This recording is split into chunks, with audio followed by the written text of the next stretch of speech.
అది కాదు, మీరు 8 వేరియేషన్లు ఇచ్చారన్నారు కదా, ఏవో అవి వదలండి. అంటే అంతకు ముందు వేరే సినిమాల్లో చిన్న గ్లిమ్స్ లాగా వదిలేసిన కొన్ని ఉన్నాయి.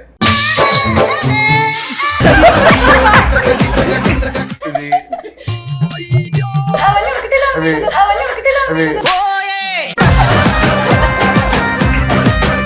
మెల్లకని ఇలా పెట్టి ఇలాగానే అరే సూపర్ ఉంది అన్నారు వీళ్ళు. ఓకే అని మనోడు ఇలా కాలం ఇప్పుడు చూపిస్తాను వెళ్ళాడు షార్ట్ సూపర్ గా చేశాడు. అది చేసి వచ్చాక చాలా బాగుంది బావా సినిమా అంతా మొత్తం ఇదే. ఏంటి సినిమా అంతా ఇలాగే ఉండాలి నేను ఇప్పుడు అని. కెమెరామెన్ సార్ కళ్ళు కొంచెం స్ట్రైట్ పెడితే ఫోకస్ చేసుకుంటాను. అందుకే నన్ను చూస్తున్నారు ఇందా నుంచి. కౌంటర్ వేయకండి ప్లీజ్, చిన్నగుండి తట్టుకోలేదు. ప్రదీప్ గారు మీకు కొన్ని క్వశ్చన్స్ ప్లాన్ చేశాను.